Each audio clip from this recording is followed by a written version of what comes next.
and welcome, Must Players, to a very intimate episode of our podcast. We're not that close together. No, not just yet. We'll change that. I'm Mark Santamartino, and this is, of course, your podcast where we talk everything gaming, film, technology, and joining me, as he always does, is Julian Price. How you doing, Jules? Except that one time. Except for that one time in more than 50 episodes. He's got a pretty good track record, so I'll let it slide. I'm great, actually. It's been a massive week, not just for gaming, but for life. So for life, it has been a very busy week. I mean, you threw the 4th birthday party of the century, by all accounts. Addison was very happy at home. Bit overwhelmed. Yeah, a bit overwhelmed, but no, she was happy nonetheless. Lots of presents. Always good. And we did the 4 Melbourne years old. show as well, which was busy. That was super cute. Got to see Paw Patrol live. Paw Patrol? Live. I don't know who that is, but do you want to give me a quick review? What is Paw Patrol? I don't have any vision for it. I haven't prepared it. I don't want to talk about it. You don't want to talk about it. All right, well, one thing we do want to talk about is the fact that we are giving away some Aladdin goodness. If you didn't get a chance to watch the live-action remake from Disney earlier this year, it's coming out on Blu-ray very, very shortly. If not, it's already out. You can pick it up now. You can pick it up now. It's out just right now. Just in time for the weekend. Now, Julesy, you did a bit of a competition online. First of all, what was the premise of this competition? So I wanted you guys to tell us your 3 wishes. How very magical. And there were 2 opportunities to win. And we have 2 winners. So we've got 2 prize packs. First of all, what is in each of the prize packs? So we've got, it's like a golden candle holder. We've got a travel bag that's very Arabian Nights. Arabian, okay. We've got a notebook, a lamp keychain, which is pretty cool, and a copy of Aladdin on Blu-ray. Of course, which is the thing that we're spooking this week. So thank you, Disney, for giving us this amazing prize to give away. Big thank you to Disney. Why don't we announce one winner now and one toward the end of the show, so we can actually encourage people to potentially comment with their 3 wishes and go in the running, Jules. Okay, well, we'll do Instagram first, because this was the least active. Okay. So I'm sure we've got a winner here. Should I list the wishes first and then give you the winner? Absolutely. Okay. Give us their 3 wishes, and I will make sure to write their name in the comment section. Okay. First wish: worldwide success of all sustainable development goals. Okay. Whoa. That's very ambitious. Second wish: socks can never get lost in the wash. Oh! That's a massive problem of mine, I swear. Who has ever... When do you lose a sock? Just spin the washing machine around the drum. We've got like 4 different pairs of socks going on. Anyway. Okay. And third wish: bring back zigzag twisties, which I concur. I forgot about zigzag twisties. They're the orange ones. Never a fan, personally. It had less of a cheesy flavour. I gotta say, I wouldn't waste a wish on it. Yeah, no, that's a very minuscule thing to wish for. But of course, the first one was obviously so massive in terms of being a wish that I suppose you got to balance it out with some smaller stuff. So, drum roll, please, Julian. Who is our victor? Who's taking home prize pack number 1? Our Instagram winner is Lauren Baker. Congratulations, Lauren. Just in case, I'm going to be commenting on Facebook in case you have missed this. If you get in touch with us, just send us a DM. We will get all your details and send out that prize pack. For anyone else who wants to potentially win, make sure you head on over to our Facebook stream at the moment. You can like and comment what your 3 wishes will be, and we will make sure that you go in the running for that second prize pack, Jules. Yeah, that's true. Zachary wishes there was a 3rd prize pack, which is a Star Wars Jedi Outcast 2 prize pack. I wish there was one too, Zach, but unfortunately there's not. But it is on the Nintendo Switch store for, I think it's only $13. Is that it? Yeah. Well, I mean, it's a pretty old game by Aspyr, so... I know, but I still thought, given, so much that comes out on Nintendo is still hyper expensive when it is re-released. I mean, Donkey Kong Country Tropical Freeze was more expensive. I think this kind of wasn't like a top-tier game at the time. It's kind of just one of those games that you could pick up for $20 when it came out. So. One game that is not going to be at a bargain price when it launches in February next year is The Last of Us Part 2, Jules. We finally...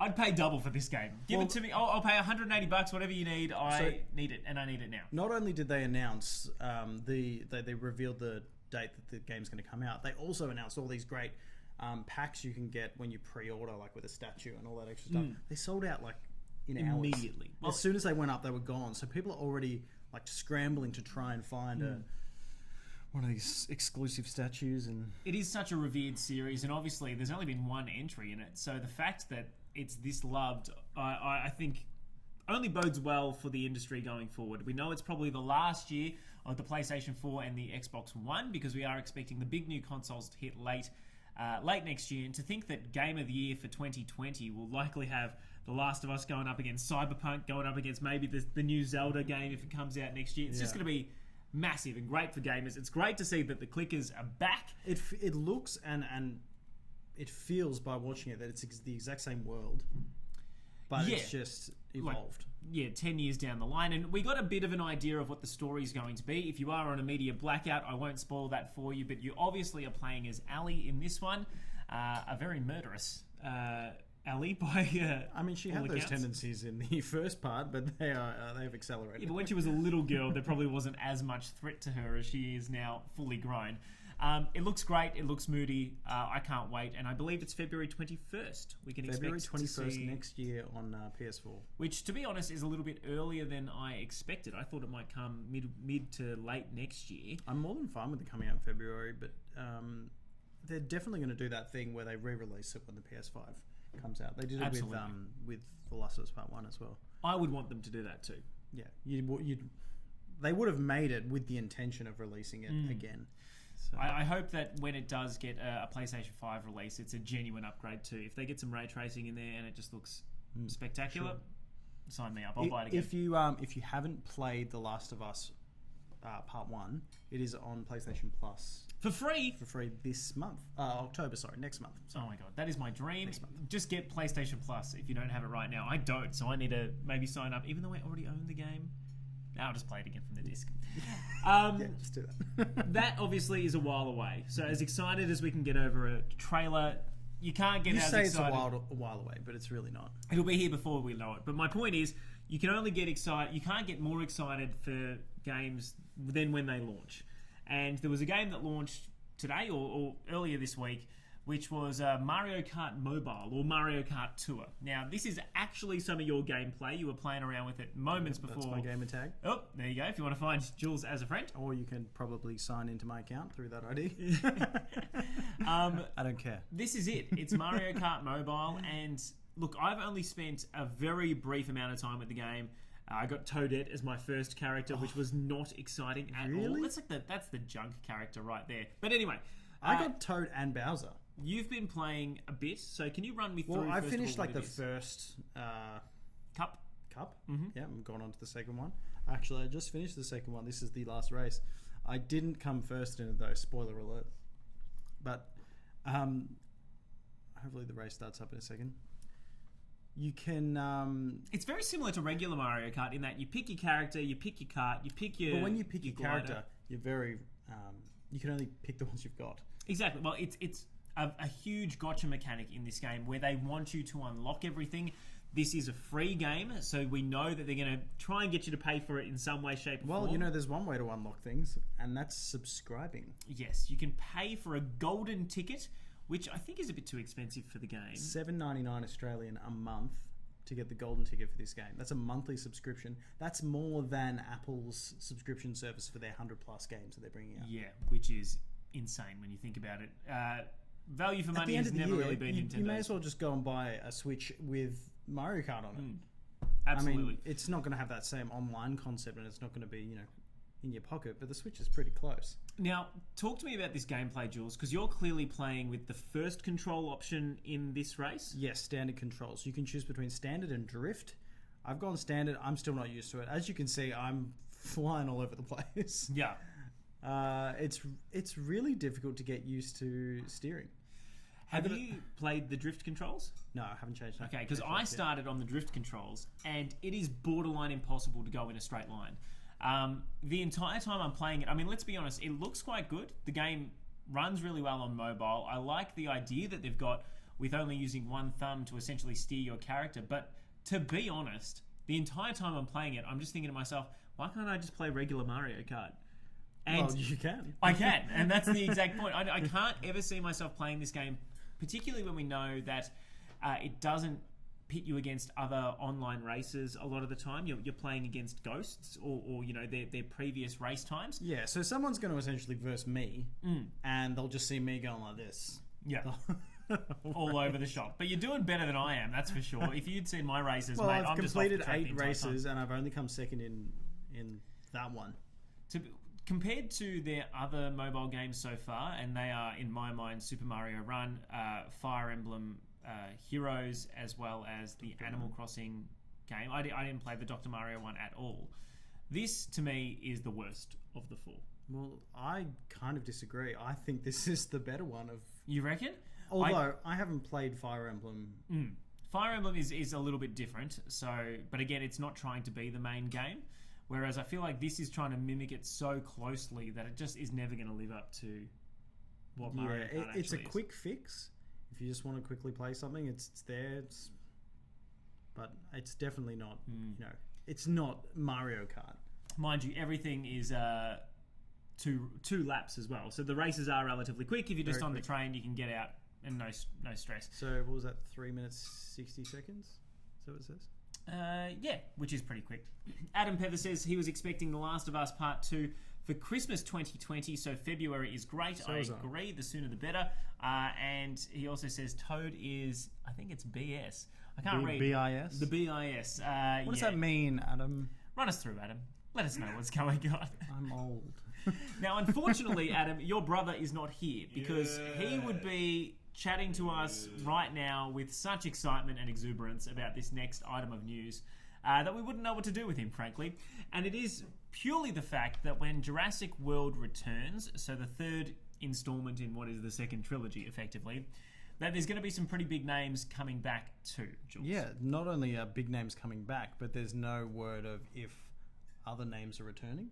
So Laura Dern, Sam Neill, and Jeff Goldblum are going to be back in Jurassic World 3. The original trilogy. It's massive. I think for fans, this is probably what they wanted to see more of, particularly from the start. Obviously, you're not going to have Sam, Neill play the old man on the island, potentially. But it would be great to get these 3 back in some way, shape, or form.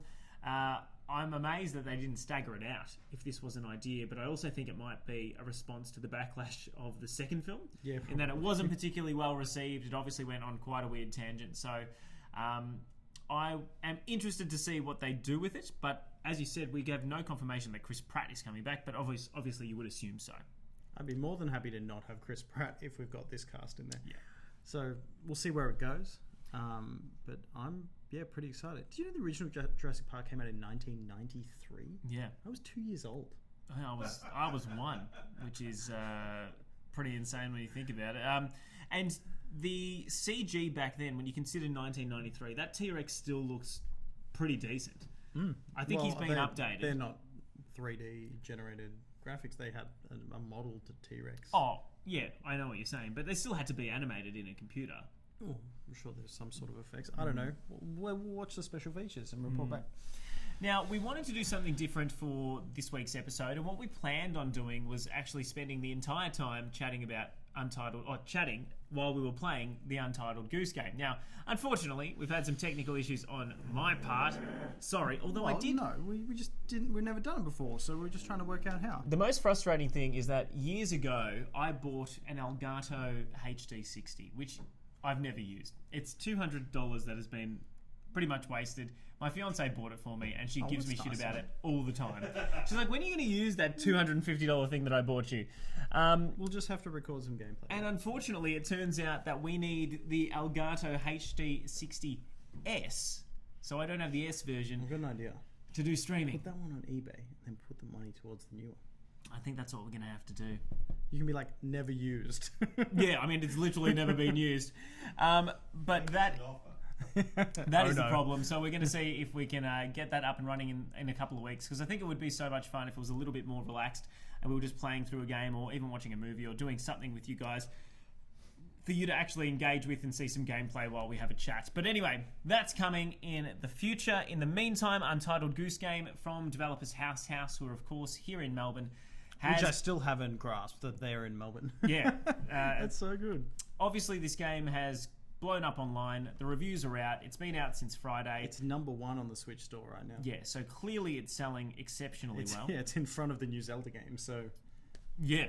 they've done so well. These indie developers from Melbourne have smashed a Nintendo title.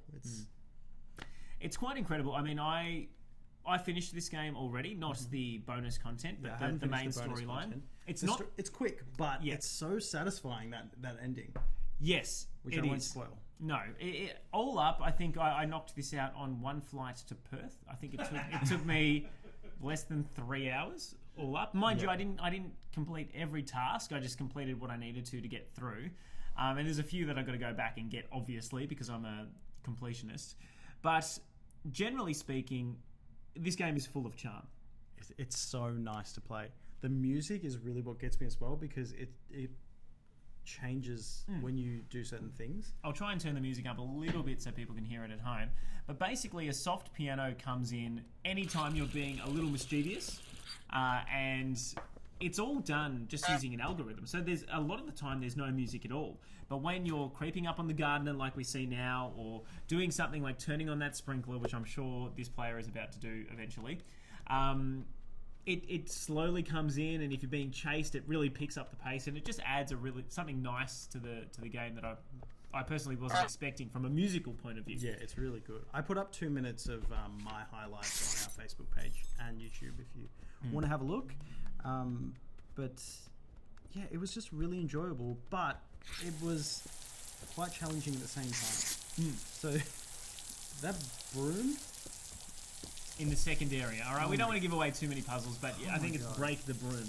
But the one thing that's it's good and bad about this game is that there's no real danger. No. So someone's going to be coming for you, but you're not going to die, or you know. But I think that's almost the point, because you're a goose.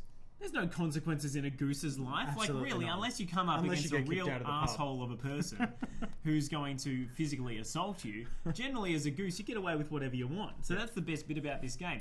But I think, so basically the way it's structured is you go into an area, and once you reach one of, I think there's 4 areas all up, maybe 5. There's 5. Yeah, 5 Yeah, areas. yeah. And at each area you get a new to-do list. And basically there's no explanation as to how you should complete these tasks. You're literally just said, trip over the boy. And or make the boy change his glasses. And you've got to work out how to do that. And there's multiple ways that you can actually solve these puzzles too, which is really, really rewarding when you find an interesting one. Get the gardener The wet. other thing is there's no time limit as well. No. So you can really take your time. You don't have to do things in order. You could just walk around chasing the kid. Did that quite a bit when I just was trying to work out what I was doing. Just essentially bullying him into submission. Yeah, that's very nice of you. And look, it is a short game, and it's not super cheap here in Australia. I think it's $30 with a current discount if you buy it early for down to 22 or something like that. I think I picked it up for 22 this week. Yeah. Quick review. What do you think? I think I'm going to give it a 4 out of 5. 4 out of 5? Look, it is great. It is different. Obviously very short. I wish it was maybe 1 or 2 areas larger. Yeah. I think that would have been enough. But there is a whole lot of end game content that you can explore and challenge yourself further, which I guess if you want to put the time into that, you can. You can. It's out now on Nintendo Switch as well as on Steam. Jeff, have you bought it yet? Have you been a goose? We'll let you have a play after we do this. I've got it on my Switch right now, so you can have a go. Okay. On the complete other end of the spectrum, not some wholesome goose game, but the powerhouse of technology that is Microsoft. They have unveiled their plans for Project xCloud, which we knew a bit about. They announced it earlier this year, I believe. How formal their announcements are as well. I can't believe this bloke is wearing a tie, and mind you, heinous tie at that. Like that's an ugly tie for any situation on TV as well. Yeah. Those small dots. Yeah, are you doing can tell nothing. that he's the gamer dude. Yeah, but doesn't he He's look the guy great? that just counts the money. I know, it doesn't make any sense to me. I don't know why they went about it. I'm this sorry, way. I don't actually know the guy in the tie's name. Well, he does work for Microsoft because he was talking about playing and trialing xCloud. Of course, if you don't know what that is, it's basically Microsoft's streaming service. Think Netflix, but for video games. They're going to be launching their public trial, so they've been doing that internally for quite some time, but they're launching their public trial in October. They're going to have a selection of games that you'll be able to play on your mobile phone if you live in the US, the UK, or South Korea, I think it was. Not North Korea. Not North Korea, definitely not North Korea.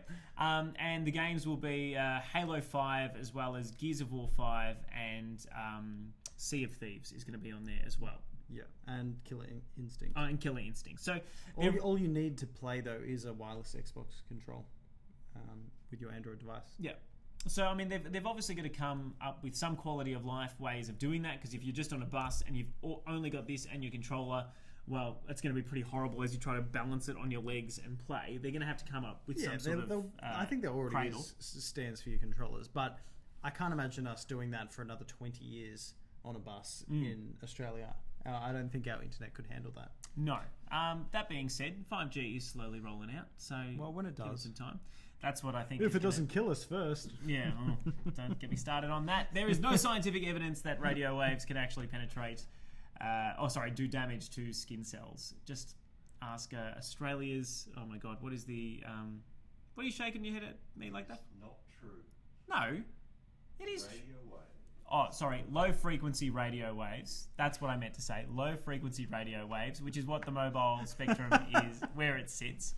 Fact checker Jeff Sparrow. That's why he's here. He's the one who keeps us in line with all of this stuff. We're not giving you false information. We're just making sure that we don't defame anybody. But yes, low frequency radio waves have not got the energy inside them to actually damage DNA, which is what our PANZA says, which is the Australian safety regulator on this. 5G is coming. That's all we needed to say. That's all we need. God damn it, Jeff. Look, it's obviously, we don't know when this trial is going to be coming to Australia. Obviously, it's a while away. Well, it is just a trial, and it's only going to be for a select number of people. You can sign up and hope that you're selected, but that selection process it's a slow drip. It could be a year until you're selected. We don't know when this is going to come out in full, but time will tell. We'll see. Now, you got a little bit of news there, Jules, that I missed in terms of Kevin Feige potentially making a Star Wars before we get on to our last bit of news. He could be making a Star Wars movie. So Kathleen Kennedy's come out and basically agreed that Kevin is a massive Star Wars fan, a diehard fan, and she says it would only make sense for him to produce a Star Wars film.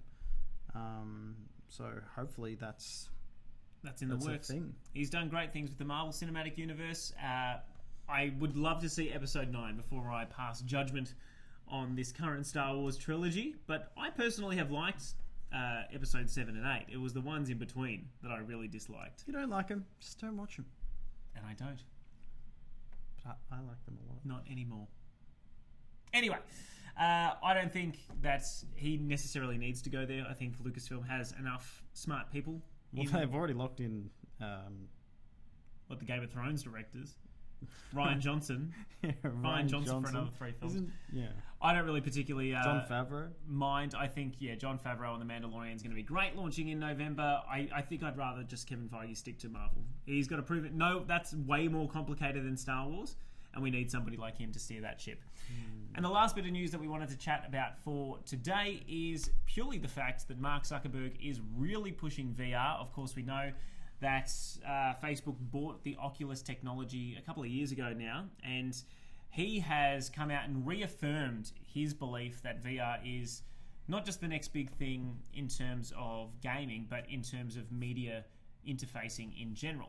And it comes with the news that Facebook Oculus users have spent $100 million on VR content alone, which is pretty incredible for their devices, which is a huge number, which goes for something that's not in the mainstream market. No, and I think it is becoming more and more mainstream. But I definitely would have preferred to have it streamlined through PlayStation or someone else. I feel like the VR market has become so spread out because it hasn't really found a home just yet, whether it be standalone on PC or on a gaming console, that it becomes hard to know which one you want to buy. Yeah, well, they are releasing things like I would love an Oculus just for this Darth Vader game. When's that coming out? Well, they just Chapter 2 was released just today, I think. Okay. So it's episodic. So that's the thing. Everything's VR so Darth Vader series. Okay. Well, look, he says he thinks it's the future. I'm personally very, very excited for VR. I don't know if you've ever tried to play Resident Evil 7 in VR. I couldn't get through the first room. I genuinely could not get through the first room. That's how terrifying it is. And even recently, when I was hanging out with Telstra, they had this one of the new Oculus Quest, so it's completely wireless.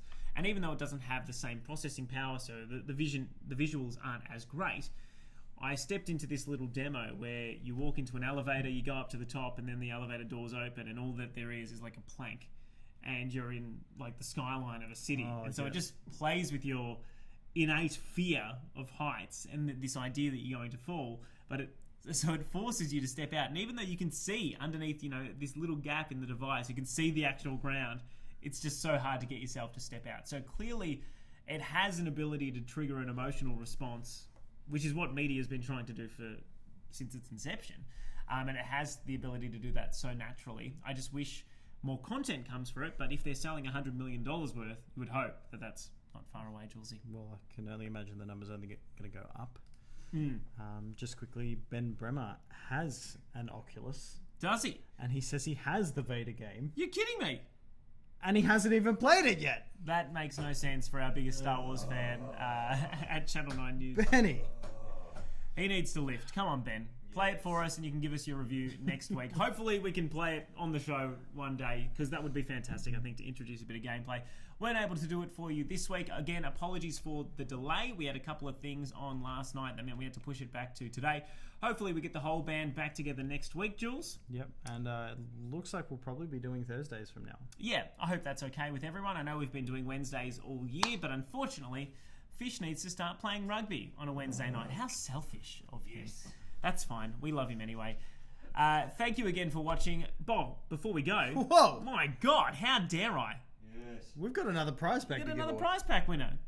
Now, which I will just remind you what is in that prize pack. by all means, A candle holder, an Aladdin candle holder. to celebrate the release of the new movie on Blu-ray. Of course. Well, we're going to give you a Blu-ray as well. We're going to give a notebook, a lamp keychain, and an Aladdin travel bag, which is like this big. There's a video in the comments of the competition. You can have a look at what's there, or there's the photo there, obviously. Can I honestly say, I don't think I've ever been as excited for a candle holder as the one that you showed off that we had as part of the prize pack. It looks fantastic. It was a pretty cool, shiny candle holder. Yeah, I mean, very Arabian. It's a very brass gold, but that's exactly what you want out of an You'd Aladdin. find that in the related- Cave of Wonders. Yeah, I think so.